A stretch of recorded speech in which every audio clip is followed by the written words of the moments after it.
Well, welcome everyone. We are back, and today we've got two special guests.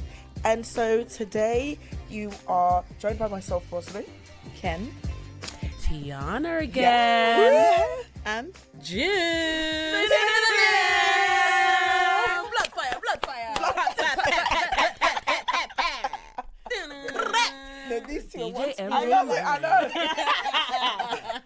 I This love is for it. your enjoyment. You too, guys. I love it. Seeing the both of you up in real life. I'm just so happy because it's just so nice to see your relationship and your friendship online. So we're loving this, and today we're gonna get into it, and yeah, can't wait. But guys, we are joined by our special guest, Juice, baby. How are you? You know, I'm living. We praise God. We are alive. Yes. Amen. you're looking really chocolatey today. You know, Yeah. I had to just come as giving I that mocha. am. You know, you know you eat with your eyes first. I am very delicious. So I just wanted to give the proper representation of who I am. Yes, I love it. Yeah. I love it. And yeah, we love you so much because it's just you're not only a woman of God, but we just love your humor. We love that you're so yourself. And it's just, I think us as Christian women, we don't want to put this aesthetic. We're just talking about do Christian women have an aesthetic of how they should be? And a lot of the discussion was about, it's not so much about how you look or aesthetics wise, but it's more about your fruits and what you display and how you treat people and the lights you bring to a room when you go in. And it's just, we love that you're always bringing just joy, humor, good vibes. And so we get to experience that here today. And, you know, the topic that we're going to discuss today, we're like, there's absolutely no way that we're going to have this discussion and not get our resident guest that has joined us again, Teeyana. Hello, sis. Hello, my darling. No, we had such a great conversation with you, so edifying, so empowering, and we had such great feedback from it, and we're so grateful that you shared your journey on just really finding that intimacy with God. And yeah, today we get to experience the both of you together. Together. Always together.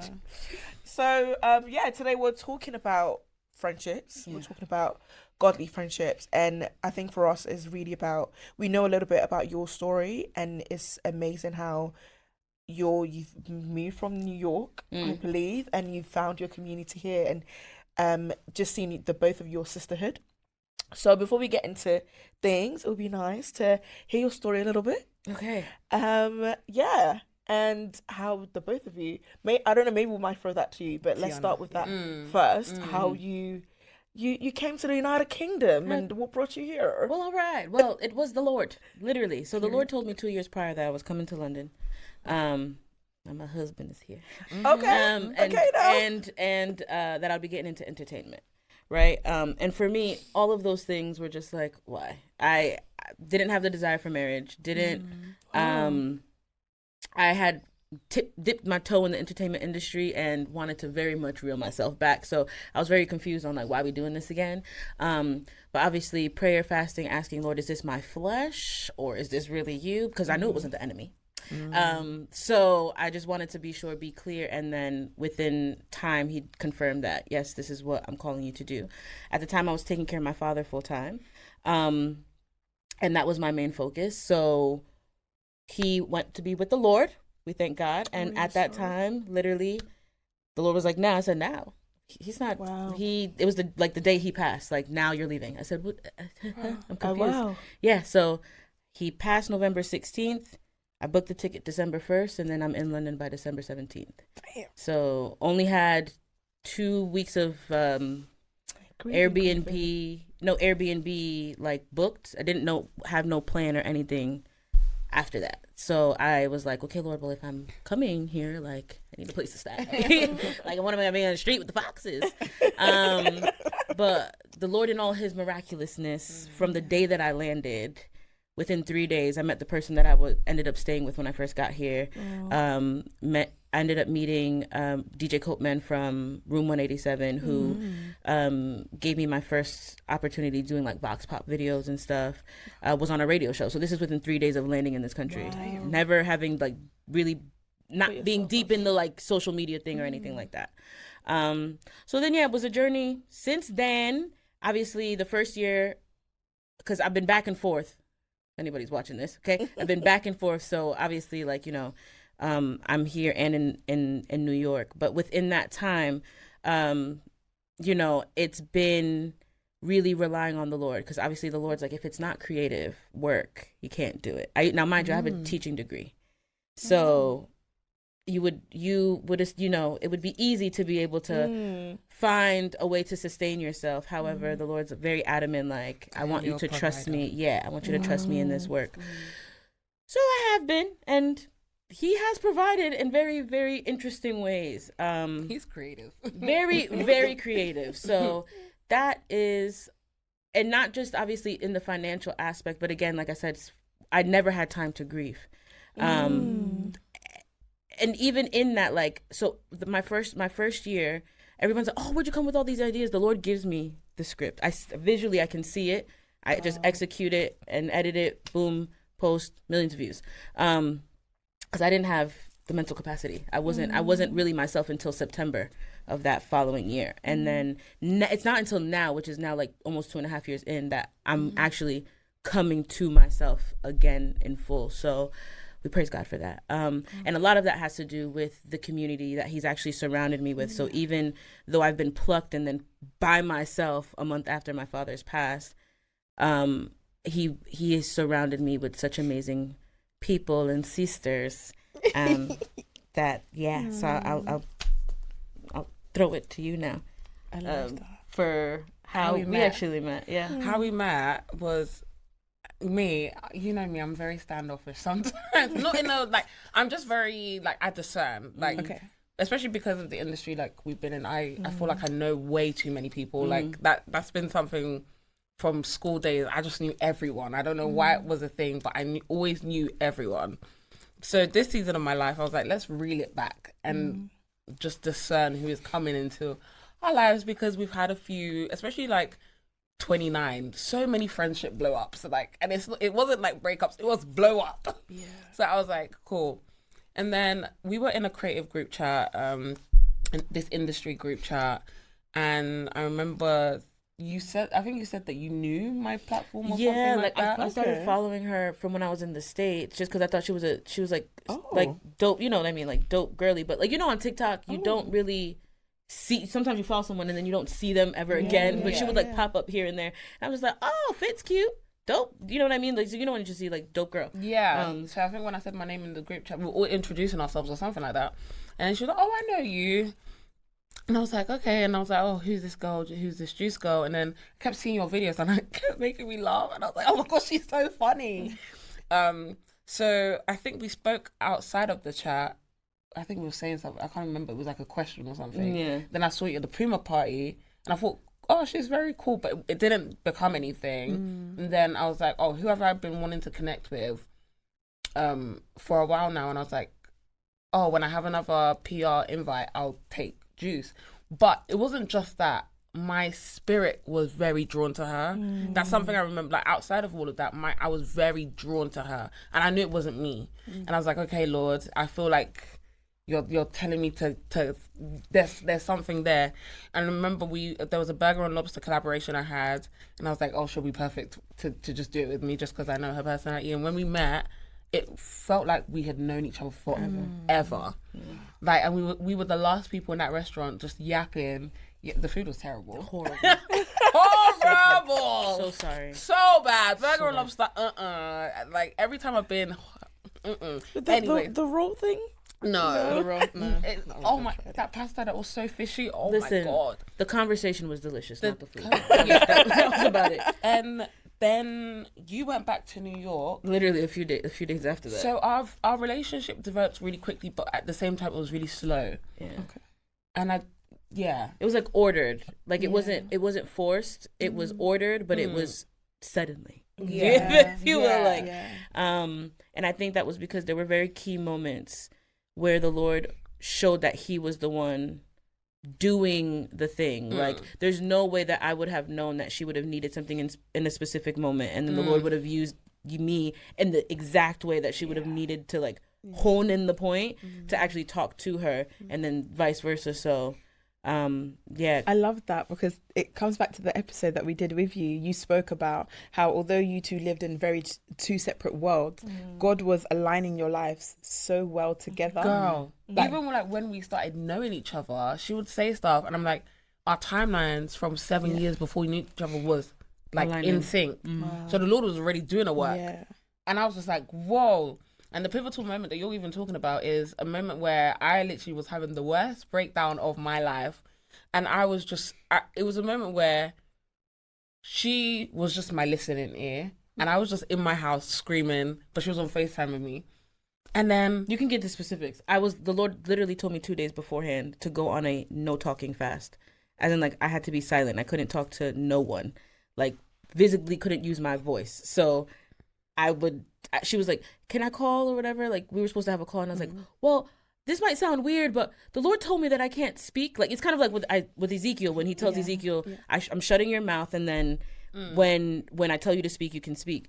And I was like, she was like, no, it's okay. I said, no, like, I'll just text my response, but like, I'm here to listen. So yeah. And then I was just like, oh, maybe I should just call you when you can speak. But I was just like, no, I just want to talk right now.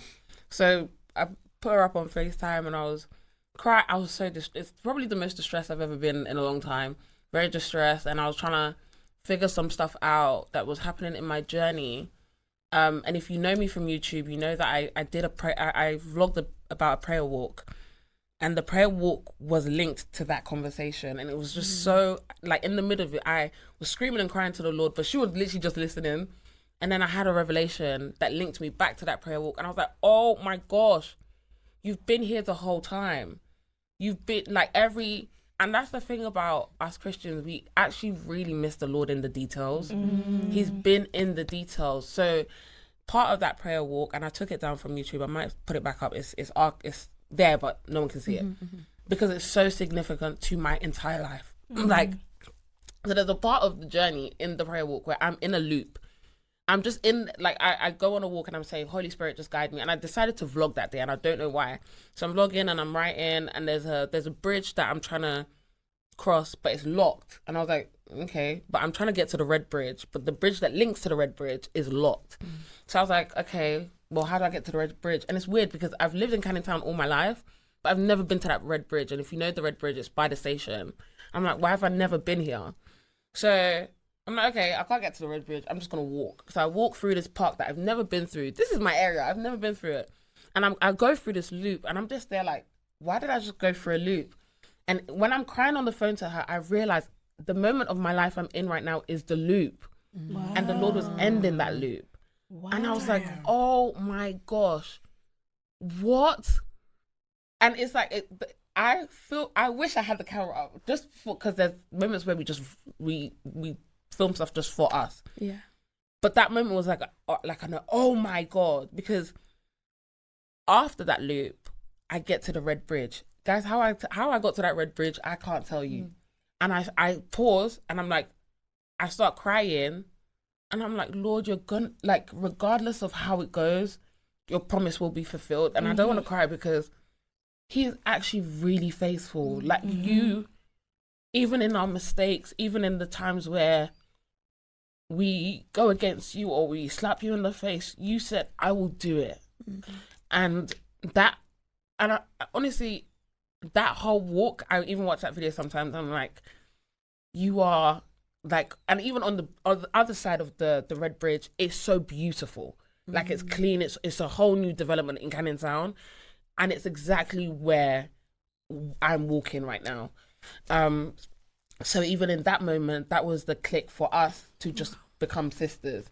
Like she wasn't just a friend that I'm checking up on now, or we weren't even really that close before that call, but that was a pivotal moment where but it was the Lord's doing. And that's why even when we think about friendships and the people that are meant to be in our lives, you don't have to force anything because the Lord is already aligning everything. You just have to be willing and you have to be raw, because in that moment I was screaming at God.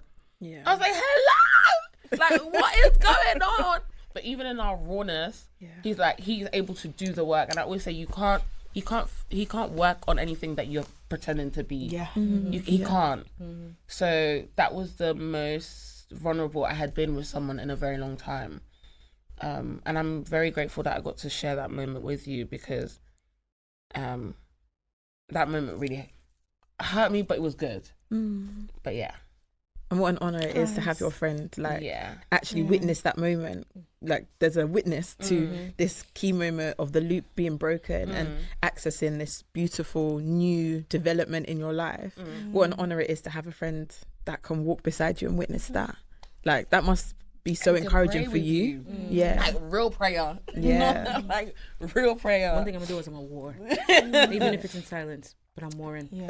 I feel like it reminds me of Job and his friends. Like I feel like we always cuss Job's friends because it's like, they must have been jealous, or must have been, when actually it was they were coming to see their friend. The problem was they were talking too much instead of suffering with him. Like we don't know how to suffer well, not just for ourselves but with our community. And I think that's why people feel like they're going through things alone, because sometimes I don't need your advice. I don't even need your prayer. I just need you to sit here. Right? Like Jesus himself was in the Garden of Gethsemane, sweat and blood. And you guys can't even pray for an hour. Forget about prayer. You can't even stay awake. At least guard me. Like I just need your eyes, because right now I'm delirious, right? Like if the Son of God could go through that and needed his community, how much more do we not think that we would need our community? You know? And I think it was such a privilege. And honestly, the Lord in that moment showed me how to actually deal with her. What is it that she needs? Is that she needs someone to listen. So in the way that we communicate, even when it comes to conflict and things, my goal has always been make sure I hear her. And if there are moments when I don't hear her, I step back and say, oh, I'm so sorry, because actually the Lord gave me the instruction on how to deal with you. And that's me trying to deal with you in my way, as opposed to the Lord's way is actually going against the manual. So let me go back to the way that the Lord has instructed and told me how to steward you well. So yeah. Yeah, and it's really like when people look at our friendships, it's great, but we have gone through it. Wow. If the Lord wasn't our foundation, I'm not gonna lie, we would have been broken up a long time ago. Because of how intense it has been. And I told you guys previously, we kind of went into isolation. It was me and her, and like how did we? If it wasn't for God, you see, because the thing is, we actually came to this realization: she's hard to get. I'm hard to keep. Wow. If that makes sense. Damn. So what a combination.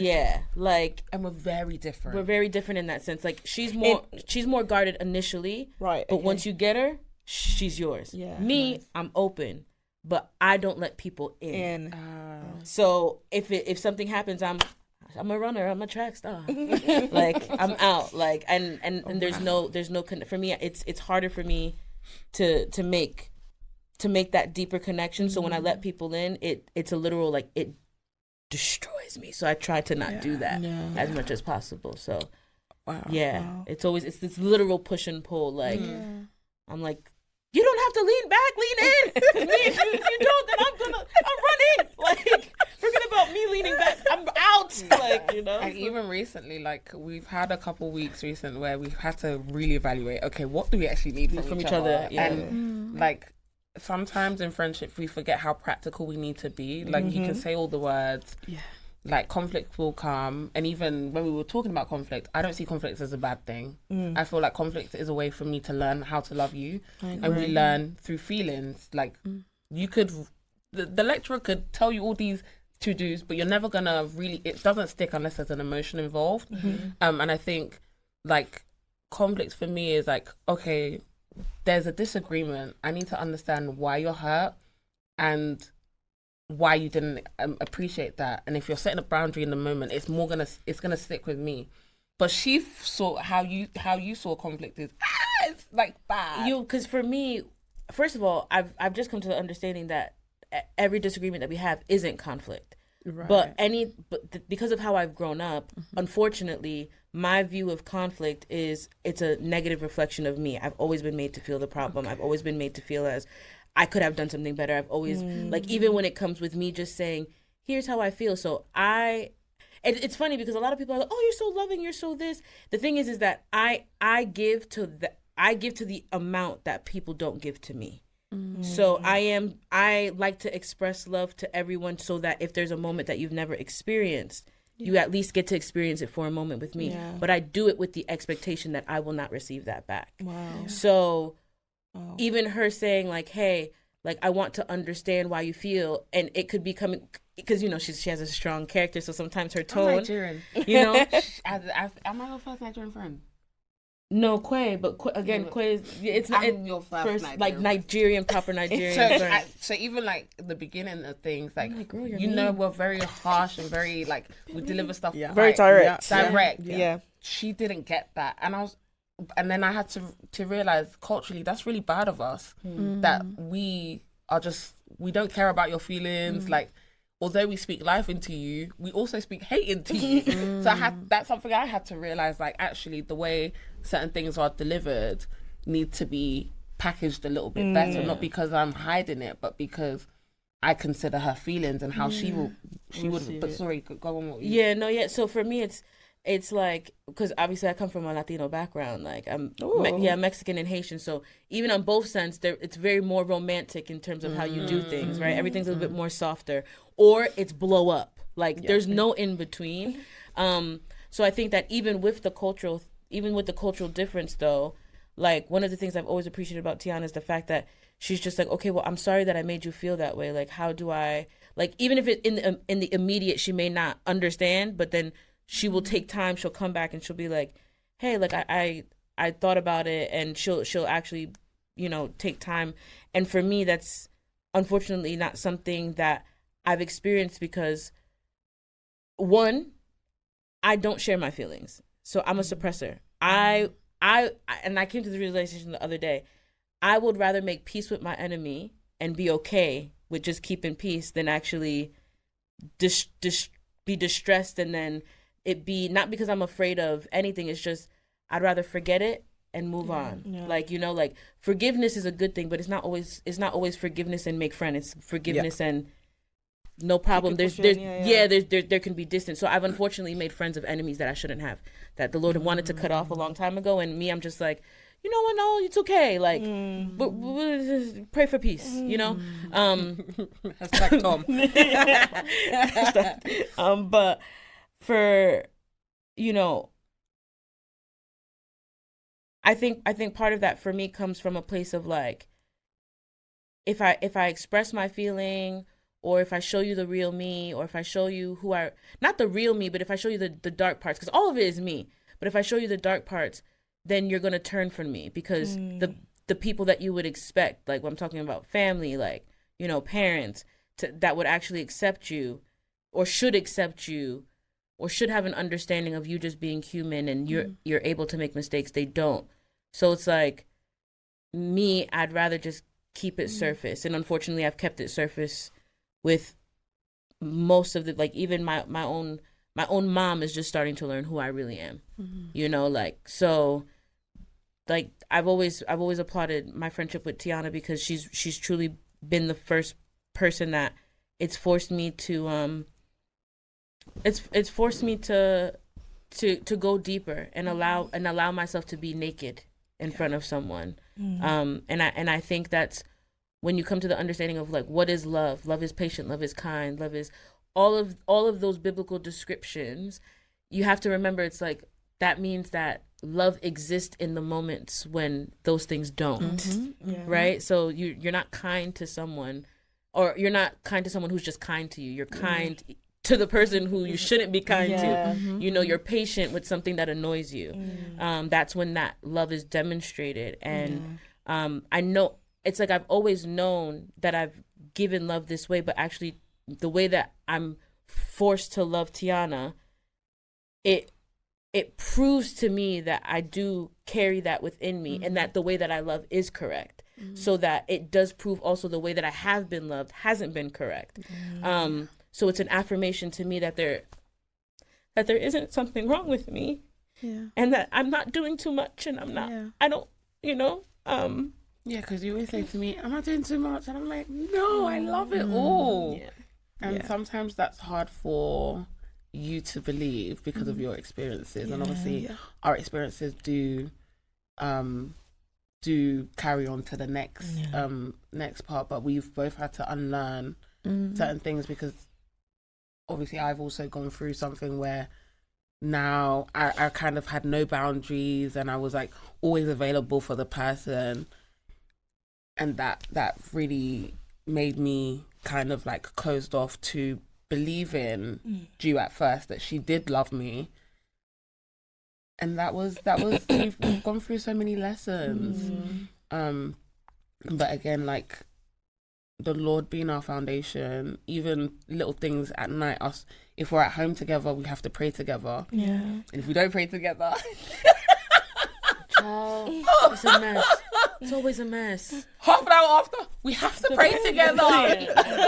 Like, because if we've even like going to bed and like even if we're pissed at each other, I love you. Like, she's taught me that. That's hard for me to do, because if I'm pissed at you, I'm pissed. I don't want to say I love you, but actually, no, you should say I love you. Let's reconsider in the morning and then talk about it, because, again, conflict is a good thing. It's not a bad thing. It's just us continuously learning about each other, because at the end of the day, we're humans. We're going to grow. But it's been, like, it really has been an honor to be on this journey with you. Like, I always say, I'm so happy to do life with you. And people don't understand and oh my gosh, you guys are gonna listen to this and think, oh, these crying heavy. But honestly, like, I don't cry. I don't cry. But we have been through a lot in a short space but of it's time. just seeing this. I'm just let it out. Like life means when I'm on the floor and I'm about to give up, can your friend sit there with you and lay with you and be like, and wait for you? It's not even speaking. Sometimes you don't say a word. I'm here until you tell me what you need, or you don't tell me at all. I'm here to carry the mantle with you. I'm here to carry that cross with you. That is what life is. Life isn't when we're going to parties or the achievements. That's not life. Unfortunately, life is, my father just died. Are you with me? My family's across the pond. Can you be my family? Like, we're actually family. That's what life is. And we want all the good parts of people, but we forget that they also come, it's not even bad parts, it's just they come with things that might not always be compatible with us. And it's like, how do we figure that out? Because even like recently, I've had to remind myself that I actually do accept all parts of me, even the parts that people may not understand, because that's how I love myself. I can't love myself if I don't accept that. I don't have patience for people sometimes. That's something I'm working on, and the Lord is working through me. Sometimes I can be standoffish, but once I accept that, it's not saying, oh, this is how I am. It's okay, how can I be a bit more better? But actually, those strong parts are the reason why people don't walk all over me, or people treat me with a specific standard, because I recognize that in myself. Everything is balanced. Loving too much can be a bit too much. How do you get back to the middle? Having too many boundaries can be a bit too much. How do you come back to the middle? I think for us, we're always learning, how do we bring it back to the middle so there's a good balance? No parts of us is bad, but how do we bring, because she can love you and drown you with love. But sometimes some people don't deserve that. And it's not because they're bad people. They don't have capacity. They don't have capacity. Your cup is literally this big, and you know, like, I had this conversation with our friend Zipporah the other day, where I think we misquote, don't throw your pearls to the pigs, right? If you throw, a pig's job is to actually eat everything. It's a cleaner. If you throw the pearl, it's going to eat the pearl, it's going to choke. It doesn't need a pearl, it needs a broccoli. So if you love the pig, you give it what it can handle.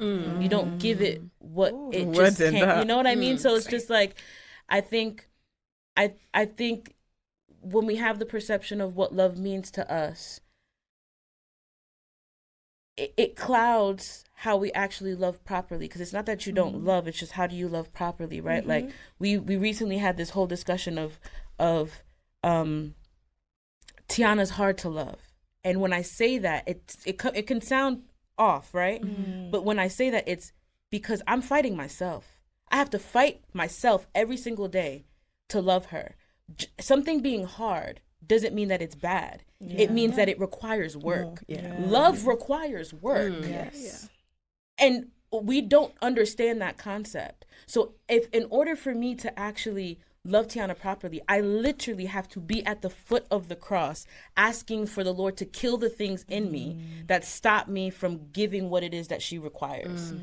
Like, I have to die to myself in order to love her properly. Like, we talk about that in marriage, but the concept of being equally yoked has nothing to do with romance. It has to do with God's will in your life, right? So if I know that the Lord has given me Teeyana as a gift and vice versa, it is my job to fight my flesh, to war every single day, and to say, Lord, I submit myself to you so that you can work through me, because this one is worth it.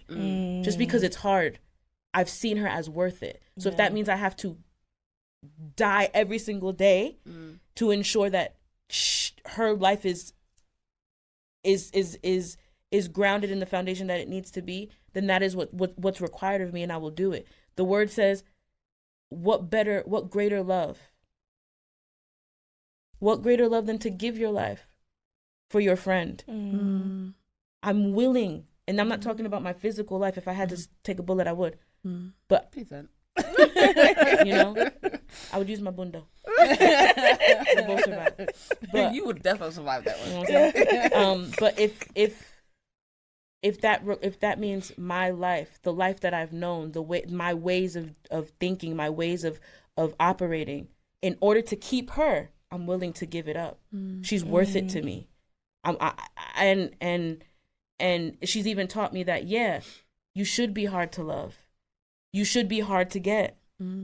Being easy is not just in the sexual sense. It's even with just your heart.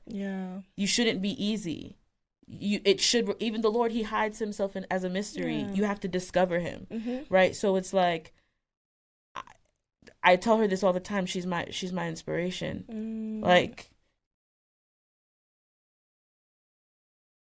it's an honor to be able to just be in her presence. Like, seeing her, I see a woman. I see a woman who understands her value. Like, you don't walk into Hermes asking for a Birkin bag. It has to be offered to you, right? And when I see her, like, that's what I see. I see someone who knows how to offer themselves when they see it fit, when they see the cost has been paid.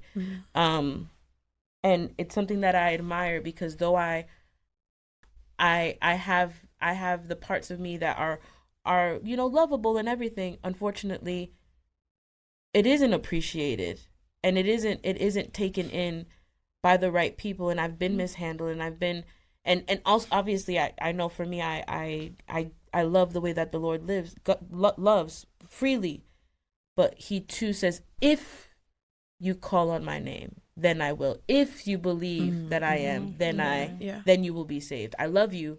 However, distance and proximity requires for you to also say, not only do I want you, but I want you to want me too. So thank you for wanting honestly, me. There's so much to unpick.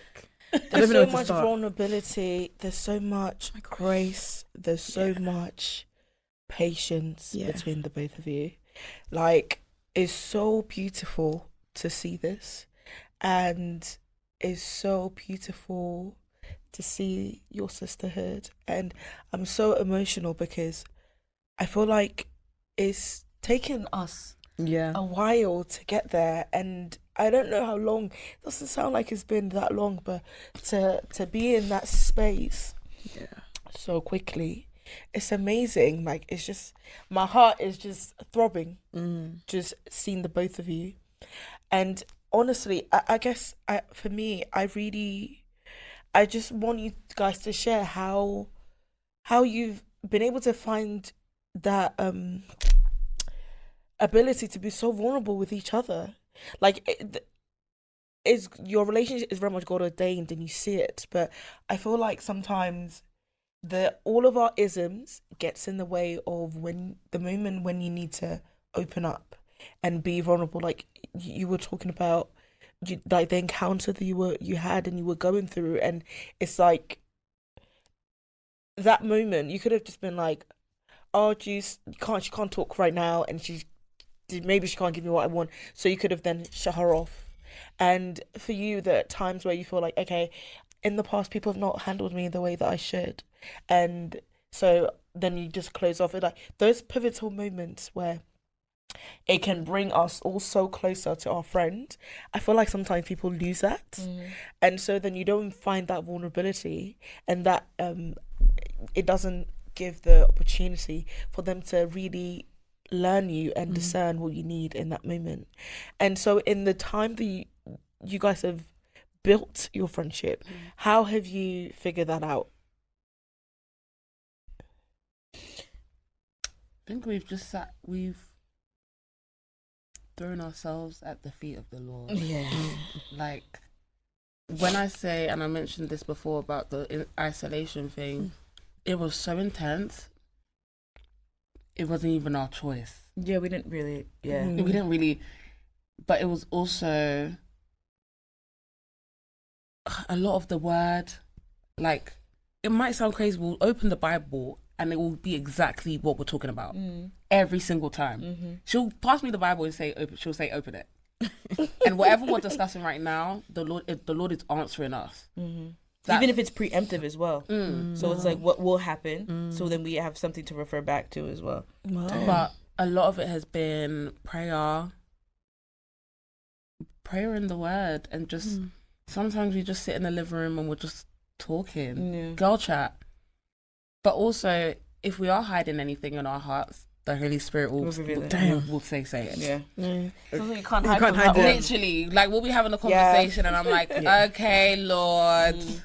And then, like, even you've been having honest conversations because the Holy Spirit has pushed you. Yeah. So it's very much like believing.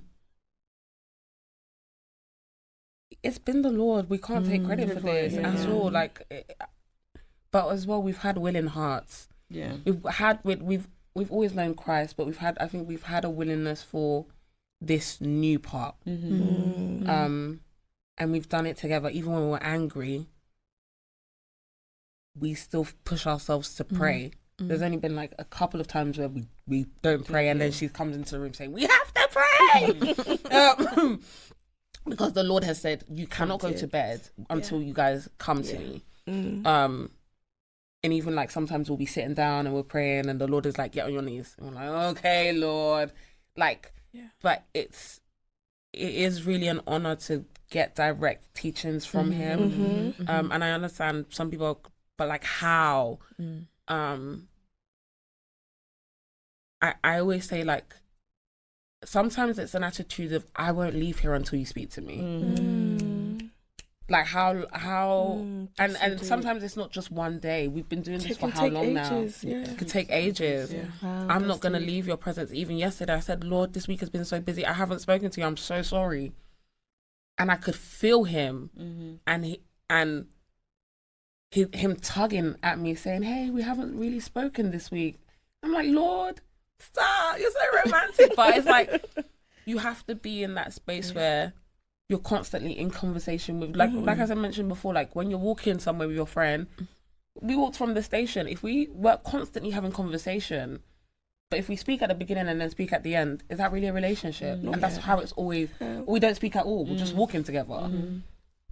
Like, it is really a journey with him, and it's a constant, like, I do believe it's those who seek really do find him. If you are like, Lord, where are you in the details? Even seeing him in the little things of your everyday and realizing he is there. The Lord is always winking at you. Always. But are you realizing he's winking at you? He's so romantic, you know. He's like, I love your descriptions. Like, it's so, like, even when I prayed last time, you guys, it was a very casual prayer. It was very much, that's my friend. Like, but you have to be in a place like, Lord, I want my heart to be just yours. And even the things that you struggle with, I don't know how to love the Lord. That's what you have to go to him with. Lord, I don't know how to love you, but I want to know what that feels like. And I want you to teach me. And you have to keep yearning for that. Okay, Lord, I feel like we're getting there. It's genuinely a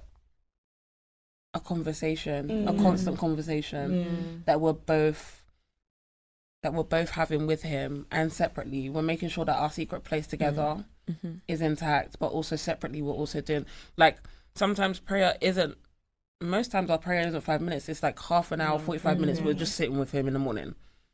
But a lot of us want to rush speaking to him. Sit with the Lord. He is your compass. Even last night I realized there was a moment I was rushing and I was like, sorry, Lord. My brain is, because you also have to realize your flesh is fighting you when you're praying. Your flesh is telling you need to go and sleep. Work is tomorrow, but the Lord is saying, sit with me, be with me, be still. I'm here. That's the most important above all things. So we can't take credit for this. It's the Lord. Again, like we said, we would have been broken up. Like a lot has happened. Like we're not coming here to say, oh, our relationship is perfect. We've gone through a lot. A lot of people would say, I'm done. I promise you, I know the Lord is using us to prepare each other for marriage. This is not I see that. I was going to say, like, although this is, sisters, but the pruning, the refining, the sharpening that he is.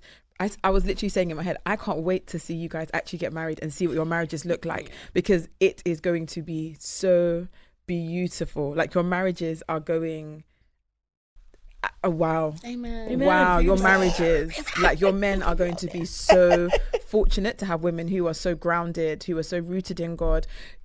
It's just, and they understand love. They know how to love. Balance. Yeah. I think it's also the risk. Love is a risk. 100. Yes. You have to just do it, right? Like, and I think that's why, going off of what Teeyana was saying, I think the Lord's order and how he did the thing, because I'm actually the one who's more closed off than she is. I was like, who am I fooling? And this is a recent development. We've been friends over a year and a half now. Wow. And it's just now where I'm actually saying, whoa, here's the truth about how I feel. Because for me, love comes from, can you handle my feelings in conflict? And I've been silent about how I felt about conflict this entire time. Like, I hold this space, but for me, it's just like, I don't want it to get to a point if I say something and then you disappoint me, because I've been disappointed. I'd rather keep the fantasy of you won't disappoint me in that way in my head. But like she was saying, that the Lord has been pressing me, have the honest conversation, have the hard conversation, because it's easy to have hard conversations with everybody, but like with the people that I expect to carry my heart, and you're not hearing me, then what is the point of this? But praise the Lord that I think because of how he framed our friendship out, where she was able to be comfortable with me, it's now taken the time where I can see, oh, she's actually fighting for me. So now the Lord is like, now it's your turn to have that bridge moment, if you will. So yeah, it's like T said, it's definitely when the Lord is in the thing, he will make sure you see that he's working everything out for your good. 100%. So. Are you seeing that the lessons that you have learned within this friendship is now filtering through into the extended friendships that you have? 100%. You're not operating in the same way. Oh my gosh. Like, even my friend Rebecca Winter, shout out sister. I have, like, me and Rebecca met when she was, I think it was her 25th or 26th birthday. I was braiding her hair. She booked me. And I gave her, I had jollof rice. She slept on my couch. We did her hair for 11 hours. And then we just became friends. And I've known her for so long. But this is the first time I feel like even that I love her even more. And I don't know what has happened. But I'm like, I have seen it now filtering into my other friendships and how I want to make sure I'm caring for them and handling them with care. When we say we want to steward our friends well, we actually have to. Yeah. Yeah. And the same thing for me. My best friend from uni. Shout outs to Quay. Shout out to Quay. It's because of T that I've been able to open up even more with him. And the thing is, even recognizing this girl has been with me. She actually chose me, because for me it's one of those, feel like, sometimes not the idea of, I don't feel chosen, but it's like when you see the rawness, you reject me. She's been through she's been there, even when I've had to say I need to take space. When I was in isolation, because I had an isolation moment myself for 2 years. Everybody thought but which I almost did. But oh wow, that was how. Yeah, my story is it's even prolonged. I gave you the short version, but she came. She looked for me. I never had that before. So she searched for me. She even though I chose her first, but she pursued me after I said, hey, I want you, right? And I think the beautiful thing about my relationship with T is T's shown me that from the beginning, she pursued me. She chose me, and she's actively trying to make sure, she's like, hey, this is a safe space. This is a safe space. Even when it feels a bit acidic, it's like, it's still safe. Don't worry. We'll find a way to make it happen.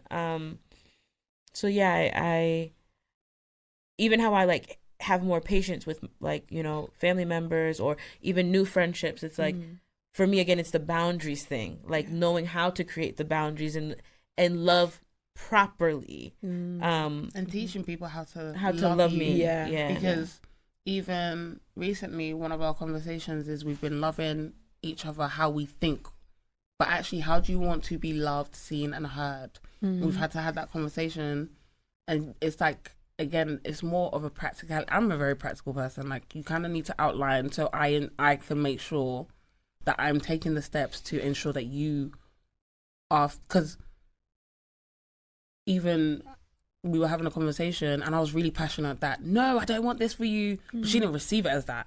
Until I said, no, that's just my passion of my protection, because I love her so much. But she saw it as conflict.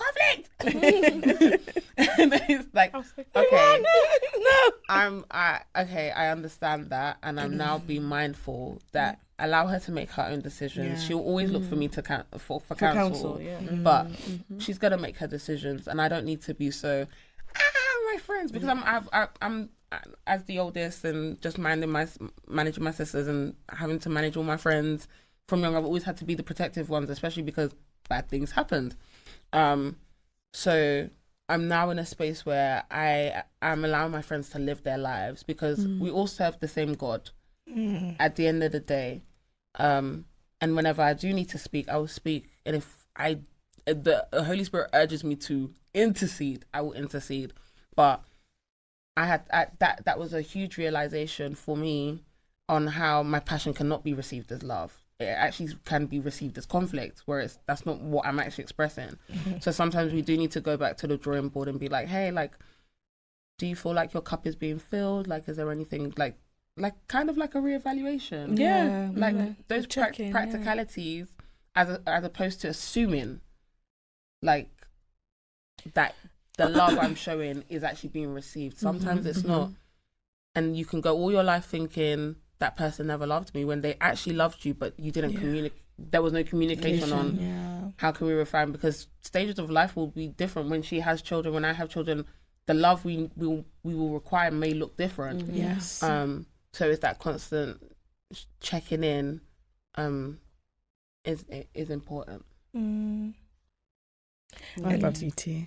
Sorry? I love you too. I know. Thank you guys. It's the Lord. I'm so glad that we get to see this. And I hope our listeners, those who get to watch this as well, that they have hope that there's true friendships and there's sisterhood. We're always talking about, like, so similar to you guys, it took us some time to get to a point where we were like, I'm usually like the loud one, like, guys, like, I romanticize everything about my world. So my friends are like, I'm like that, like, I love you. It's like, guys, I miss you. We haven't spoken. Or I will show up at their house. But it's like sometimes with Ken, it's like you have to prepare her for stuff. You can't just you can't vomit your love on her. Yeah. And it's like sometimes She might it's not like, receive it well. Yeah, exactly. And it's like, I'd be like, oh, we can FaceTime. We don't have to speak or anything like that. But I think that we've learned that, and we're always like, it's kind of like a group of us that we're like, we're so glad we have each other because we feel like we've done the work and you've built this. But I genuinely think that sometimes as women we don't find that a lot of the times, and sometimes the work that it requires, we don't give ourselves the time to do the work. But also because we've been told to prioritize romantic relationships. This is what I was like. You do that for men, but you don't want to do that for your your sisters. So yeah, like I really, my prayer is that people will see this and they will see that you don't have to experience that the goal is not to experience that with men, but you're in your sisterhood, you can feel that love, because when your girl's loving on you and you feel like, oh, I'm not good enough, she's tell you, no girl, you deserve this love, you are good enough, like flaws and all, you are good enough. You're not gonna, a man is not gonna come in and twang you and you're gonna be thinking, oh, he's gonna give you don't know your, you know what I mean? So I feel like when you genuinely get it right with your friends, you're able to wherever you go to kind of be able to extend that out. So yeah, my prayer that people will see this. But I just want to ask in terms of like, I personally feel like what I've struggled with in this season of my life is making sure that I don't lose my connections and my friends in me being becoming a new mom. So I have a 15-month-old. Oh, congratulations! Thank you, my little baby. Yeah, and I remember like I was always telling the girls like, oh, I feel like I want to know everything. I want to know, and they were like, girl, it's okay. Like you have a lot going on. Yeah. So I always feel like there's a sense of guilt there because the person that I was so like loud and present and always there, I wouldn't say I'm not that person, but I'm now figuring out how to navigate that.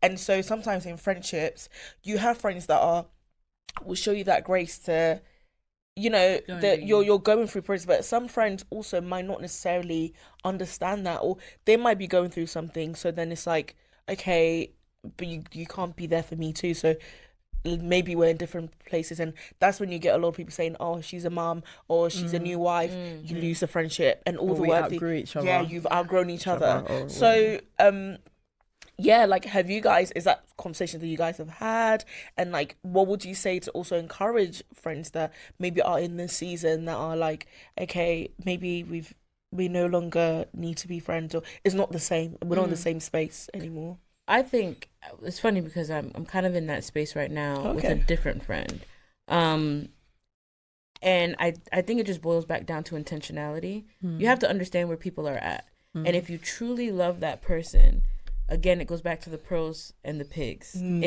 If they happen to only require broccoli right now, give them broccoli.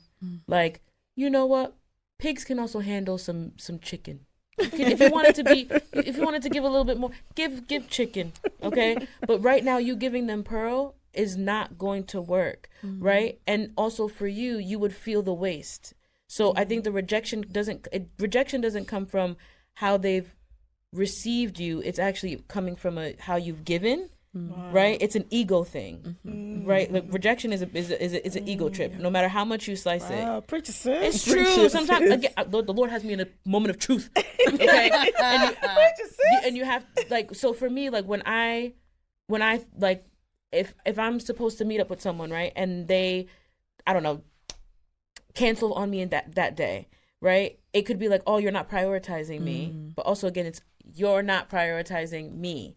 It's all about me. When at the end of the day, love gives. Love shared. I give freely.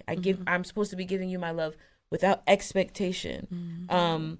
The expectation comes from in the moments where I need, you will give what you can. Do you understand? Oh, I love that. Say that again.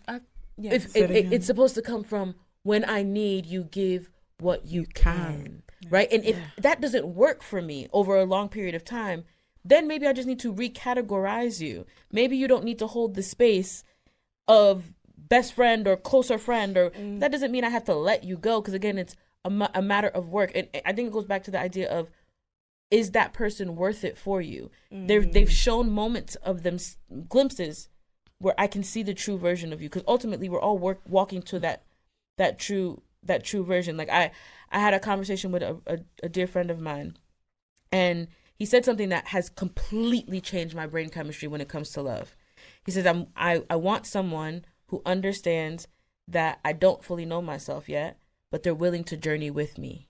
And I said, wow, that's what love means. Yeah. Like, you can see me even when I can't see myself, and you're willing to take the break, or you're willing to walk maybe a little bit slower so I can catch up. Right? Like, but we're all walking the same way. So I think it's being able to evaluate, where is this person, and being real about where that person is, not putting the expectation of what you want them to be for you, but actually seeing where they are and where can they fit. And if they can't fit, then that's a different conversation. But if there's a possibility, then maybe the outer skirts is okay, you know? Yeah, I think as well, for me, I always try and communicate to my friends the seasons I'm in. I think it's important to understand that our seasons will change and the frequency will change as well. So even Q1, I mentioned to a lot of my friends, hey, like, I'm not going to be as present. Some took it, some didn't. Like, I don't know what to give you because I communicated. Yeah, everyone says communicate. I've communicated. And then as well, sometimes people don't communicate, recognizing, trying to understand what season your friend is in. One of our friends, she's in a very frantic season right now, so I don't expect her to call me all the time. I don't expect me to be her first point of call. When she goes over this season, then we can kind of like reevaluate. But my expectations are not of that, because we go through things, and we're always going to go through things. And sometimes I feel like as well, people don't know how to go through things by themselves. Sometimes you do actually have to go through that season by yourself, but you're not really by yourself. You're with the Lord. But it's that, oh, nobody cares about me. No, everyone's going through stuff. So let's all have grace for each other, and understand that, you know, people might not have the capacity, because even if they're there, they might not be present. And now you're going to be even more pissed. And as well, a lot of people are not friends that they want themselves. You're not even a good friend, yet you're demanding everything. It's true. I know I show up for my friends, so when I can't, they genuinely understand I don't have the capacity. I don't, and my life has changed so much right now that things have changed. Even with Rebecca, I said to her, things are changing. When we were in the bit of isolation, I knew the Lord was changing things, and I wasn't going to be the same person I was in my 20s. And I said to her, just so you know, things are changing. I don't know what that's going to look like. And I think that's even why we're probably even close right now, because she has accepted the new parts of me, and the fact that we're evolving. That's what life is. You accept that people are evolving and seasons will change. How do we continuously reevaluate what that person needs? If the person's frantic right now, babe, you're not their priority. If they're grieving, you're not their priority. You're not. And you have to be okay with that. And sometimes you might actually need to understand that you need to go through the season by yourself. And you're trying to call everyone into the season when the Lord is saying, I actually have something to do here. And you're interrupting the progress I'm trying to do. But yeah, I think, That's an interesting point, because I feel like in those seasons, it's as if society has said that that's the time when your community actually needs to rally around you. So it's quite, what you're saying is quite contradictory to what and sometimes you do. Saying. Sometimes you do need your friends. But there are certain moments where your friends will leave you that night and you're going to be by yourself again. So at some point, you are going to be in isolation by yourself. Your community are not going to sleep in your house. They're not. They're going to have to go home to their families and come back to you. You're going to have to... I think some people just don't know how to be there by themselves. A lot of people in this generation don't know how to just be even silent. Silence scares them. So they're trying to jam-pack it with so many things that if you don't cater to my needs, now I'm pissed. It's because you're running from yourself. And you have to stop running. Stop. And I feel like Christ is the perfect example, right? Like, he had to go to the garden. He's crying. Oh, they're not there for him. Cool. Now he's asking heaven, can you take this cup? Okay, they come, they soothe him. Then he's calling again. Can you take this? And heaven shut up. I'm not responding to you because you have to do it. All right, fine. Your will, not my will done. Right? And even when we think about the most pivotal moment of what could have really shifted the plan of salvation when Jesus fell, the cross has to get there. Physically, he could not do it anymore. Yeah.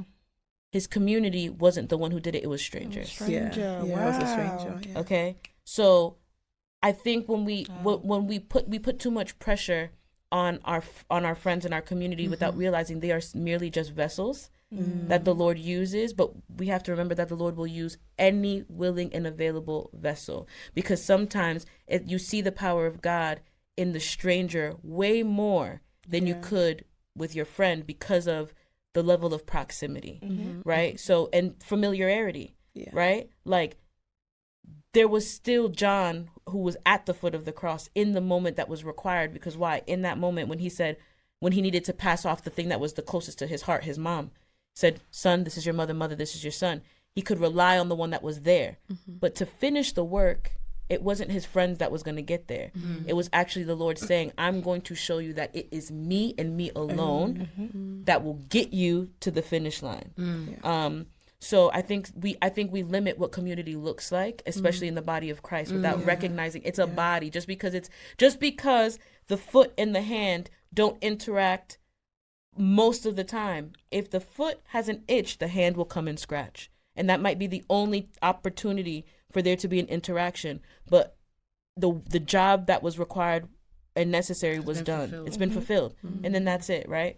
So yeah, I think friendship, when we talk about as believers, remembering that the Lord has a pool of options in terms of community. The community is every single cell that exists in his body. It's not just the fingers that are next to each other. Like, there's no cliques in the body of Christ. It's just we happen to do this work together because what is required for the will of God to be fulfilled means that we have to be working side by side. But that doesn't take away the fact that even if he could use a rock to glorify his name, how much more would he send a person to actually bring comfort to you, you know? And that's when it makes it like because how could you know? How did you know that that's what I needed? Right? Like, I feel like those are the moments when you actually feel the Lord more, when it's like, there's no way that you would have known. There's you're just some random person that I saw.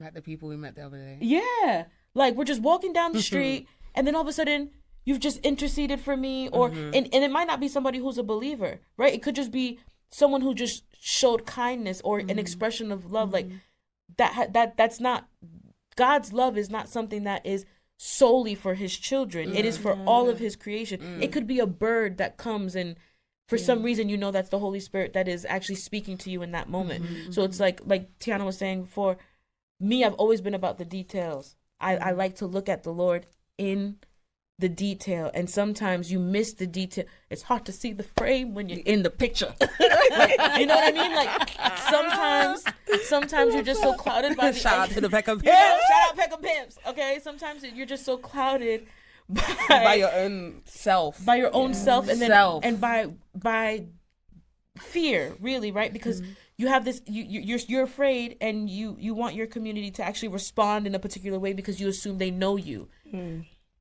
The thing is, the only one that knows you to the fullness is the Lord, right? Yeah. So even the lesson that the Lord taught us recently, he had to remind us that we can't be each other's everything. Oh, yeah. Was that hard? Yeah. We cried. Really hard. But the lesson was also extended to marriage. We have to also understand that our husbands can't be everything. They can't. And sometimes we put the mantle of everything on people. Sometimes this friend is really and truly great for brunch. This friend, this friend. To know what purpose they're saying. This friend is your prayer warrior. She can call. She might not come out when you say, "Oh, we're going." She might say no to everything. Yeah. But if you need her to get on the mountain, she's there. Yeah. Each friend can play their role. You can't place them to be everything. It's impossible for one person. Like, at one point, we were exhausted. We were like, "Child, I can't do this anymore. But that was a huge revelation for us. It was like, wow. But that also, like, he also told us, like, that's also for marriage girls. Like, your husband will not be your everything. He won't be able to fulfill every single aspect. And vice versa. You can't be everything for everyone. Yeah. Sometimes the Lord has called you to just be a listening ear to someone, and that's it. Yeah. Like, don't He told you to pray for them, and that was And that was your it. only duty. Now you're trying to be friends. Yeah. That was your only duty. You're making them bestie. You're making them, but that was not part of the plan. Yeah. Now it's crashed. Now it's crashed and burned. And now you're, how good people are. Actually, you decided to do too much. That's where you did too much. Because I didn't actually do that. You know? Even one friend, like I got really close to one friend, and I was praying about her, and I realized I'm just guidance for her. We're not meant to be friend, pally. Yeah. Because my pursuit of her, she wasn't giving me the same. It doesn't mean she doesn't love me. It's just that's not my duty in her life. And I realized that really quickly, because usually I realize that when we're really deep in. But yeah, the requirement may be small or big.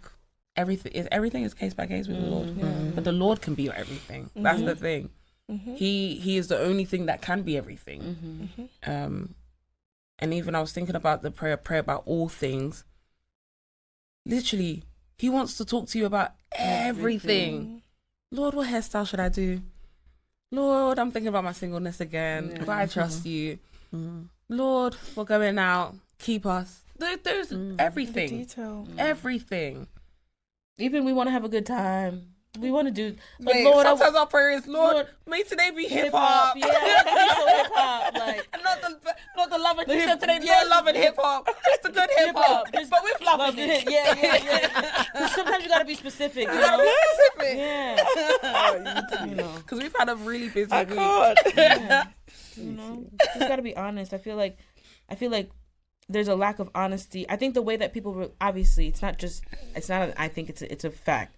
The way that people relate with each other in all aspects of relation is exactly how we relate to the Lord, and it reflects on how we relate to the Lord. So because as a society, maybe it's social media, whatever, we are putting on some face. Like we're not true to who we are or how we are, and we're not true to how we are with each other. Like if you're feeling disappointed, say that. Like if you're feeling upset, say that. If you're happy or if you're joyful, or if you love someone, say that. Like we're so afraid to just say what it is. And again, I'm just preaching to the choir, you know.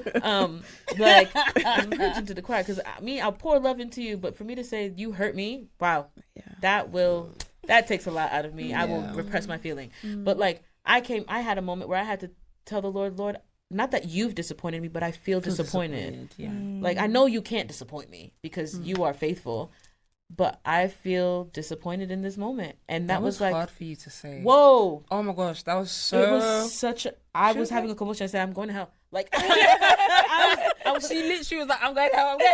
I just told the Lord he disappointed me. Like I was just like, wow, Lord, like. It literally like took, because it was really the first quarter for me. I was drained. I was grieving everything. This was the moment where everything that happened before my father passed, everything that happened in my childhood, everything that happened after my father passed, all at once in the span of a month. February, wow. You were a month. It was a month. Oh. And for me, I had to the pivotal moment was, Lord, I'm disappointed. I wasn't expecting anything, but this is far from what I was expecting. Like this is completely left, and I'm not that I'm confused, but I'm exhausted, and it doesn't seem like there's any way out. So I don't know what that means in terms of how you view me, but I'm always willing to say I'm okay with what I receive. That's always been my unfortunate default. Whatever I can get, I'm okay with. But now you're training me to tell me I can choose to want more. So then why is it when I'm asking for more and now I'm confused? I don't think I'm just asking for the basics. You know? A bed would be nice. Like, you know what I mean? Like, so how did it feel letting that out finally? It was a lot, but it was necessary. And that was actually a moment when I had to tell Tia, I said, I'm not here. I'm not, even how I respond. Like we had a moment. I don't yell. I don't scream out. That's completely out of character for me. That's old me. That's old refined. And we had a moment. and I'm yelling and screaming. Even my best friend from home was like, "You were yelling?" I said, and that's when I had to tell her, I said, I don't have capacity. I'm not myself right now. I'm not myself. I'm and I just have to let you be. Because I like every turn, I felt like I wanted to scream. And for me, having a voice is something that I'm regaining now. Like the power of choice, or even the power of feeling. These are new things for me. So I was just like, yeah, I can't do this. I can't do this. So I think I don't even remember what the original question was, but I just think the Lord is so faithful in how he deals with us individually, and he brings us back to that center. And I think that's where, when you recognize what role or what triggers your friend bring up in you, you can see where are the things that you need to work on, because we think triggers are a bad thing. They're not a bad thing. It's just how you respond to them, right? Like, you can, oh my God, you did it, but actually, for me, my first thought is, why does this bother me? You literally just said that. Why did that action bother me? Okay, my feelings are always valid, but are they justified? What's the evidence to prove the feeling that I'm having? Is there any evidence to prove the feeling that I'm having? It doesn't take away the fact that I felt. However, the intent behind is important. And when you understand, I know that I know that Teeyana loves me. It's a fight within myself to continue to remember she loves me. Even if she steps on my toe, it was an accident. It wasn't intentional. I have to trust that she would have done it with no malice intent. And even if it was a moment of you heifer, I would also have to understand and show the grace that she probably is having a moment. Let her have her moment, and she will come back. Like, so that idea of grace, vice versa. What's this person's intentions for me? The intent, understanding someone's intent is not malice. Always assuming the best, because there's already been a track record of you are for me. So between then and now, is there anything that would have changed to see that you were not for me? And if that's not the case, then I have to trust that you may not be you right now, but you're still for me. So I love you. Girlfriend, I love you. This was such a wholesome conversation. So much takeaway. Like, I need to go back and watch this episode again for myself and take actual, physically write down notes, because wow, God is really using your relationship, your friendship, to edify others. So guys, please, y'all need to reload this episode, share it with everyone, because God is using your friendship. Obviously, we don't necessarily see it completely online. You guys don't broadcast it online in this similar way. Everyone knows that y'all are friends and y'all go to the same events, but the depth of that is not covered online, which is great, because some things just don't need to be on blast like that. It doesn't have to be. But through this episode, we're able to see truly the depth of that, and God willing, it will minister to a whole bunch of women who need it. There's a message in here for every kind of woman, in every kind of situation. So Lord, I pray that it will go far. May this episode go far, not for us, because it's not about us, it's to help others. That's why we do what we do. So thank you so much, girls. Honestly, thank you so much for coming. It's been an honor and a privilege to actually just sit with you guys and talk. Teeyana, big up for you, because you were like, y'all need to bring my bestie on here. You gotta get juice. You need to get juice on here. She's like, I'm gonna come, even if she's just doing an episode, I'm gonna come with her. You have to be there. I'm like, okay. One thing T's gonna do is support, baby. 100%. 100%. So it's been an honor to have you both here and to be open with us about your friendship and the journey you've been on. You gave us lots of details that for you are just it's just normal, just say it, but actually these are tiny intimate details for you two only, but you've come to share them with us, and so I'm truly grateful, truly grateful. We're honored to be here. We're honored that the Lord has seen it fit for us to be able to demonstrate that. I think and again, the word is for the prophet first. So being able to demonstrate that to each other, seeing friendship and understanding friendship for each other is an honor. And then being able to now have the opportunity to represent that for him is an even greater honor for the wider community. So, you know, we're honored, we're grateful, to, you know, have the opportunity to be here and chat with y'all. God is amazing, guys, because it's just seeing how beautiful God can make a relationship with our friends and our loved ones. It's just, it's more, it encourages all of us to just seek him more, because when we're seeking him more, he just makes us better at just showing up for others, loving on others, healing the broken parts of us. Yeah, it's just it's so nice to I don't know, you might have to come back, and because I feel like you said a lot. There was a lot of points that I feel like maybe we couldn't unpack in this conversation, but it sounds like there's a lot of work and healing and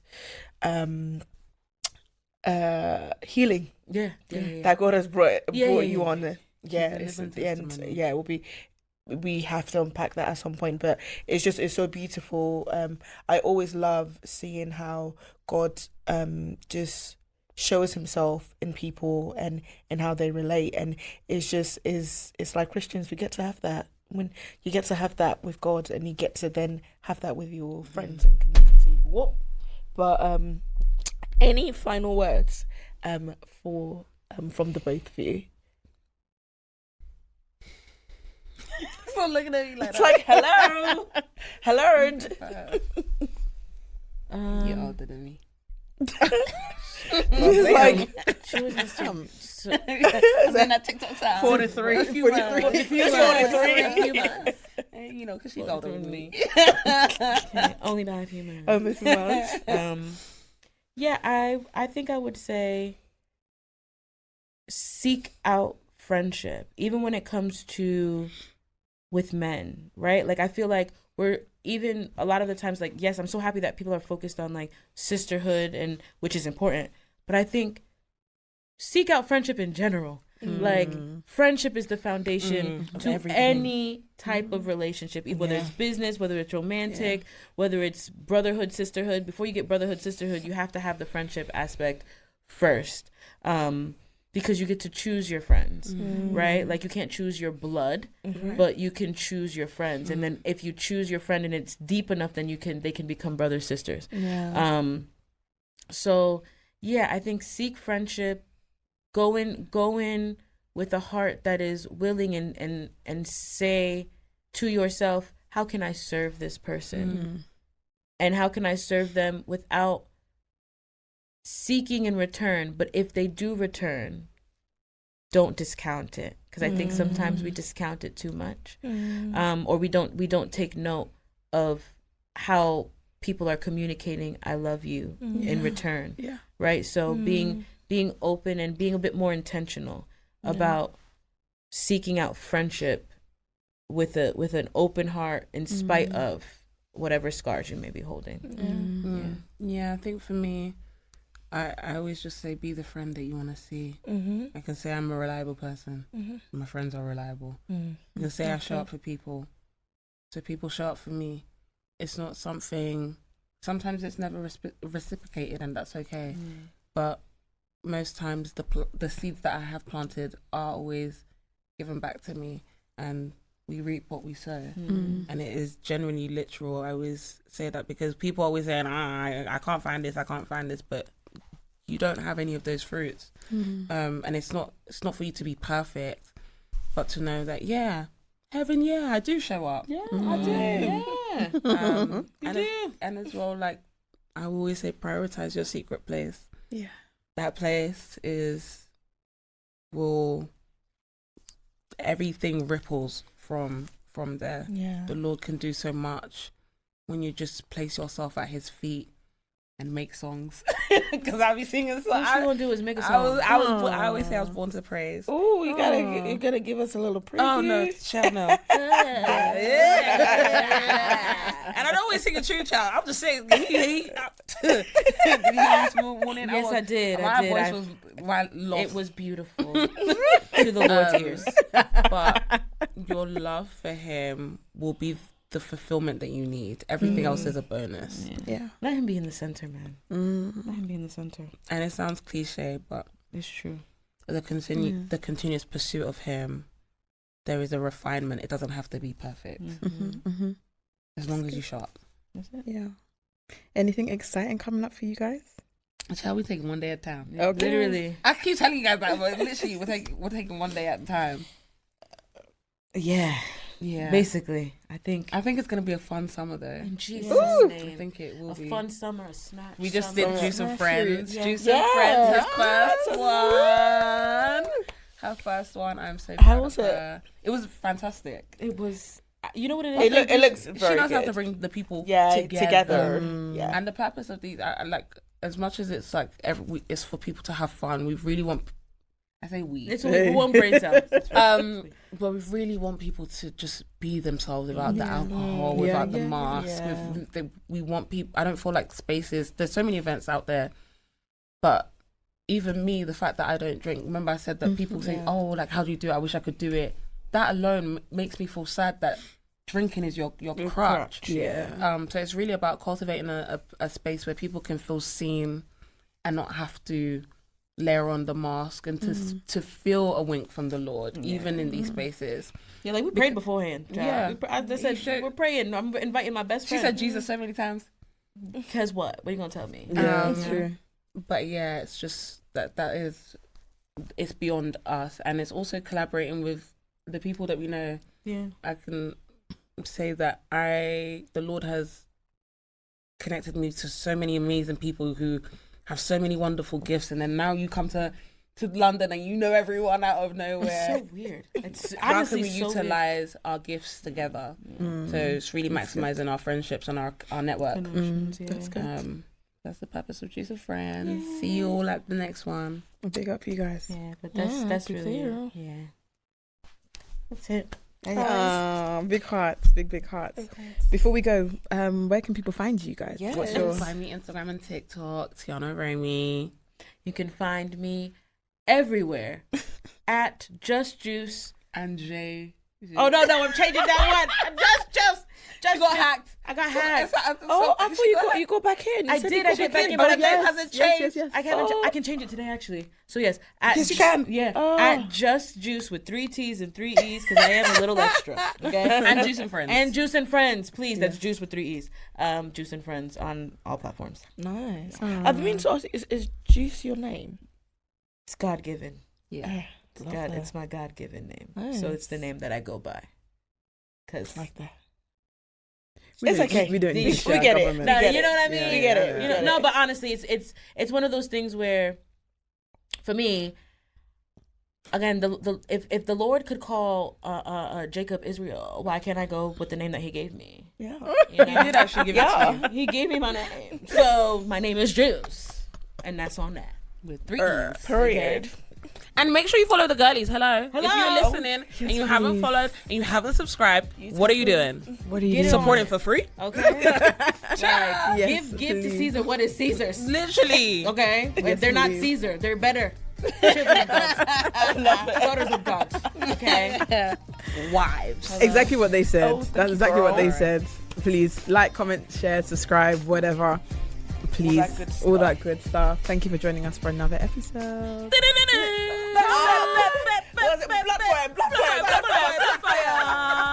DJ M's on a beat.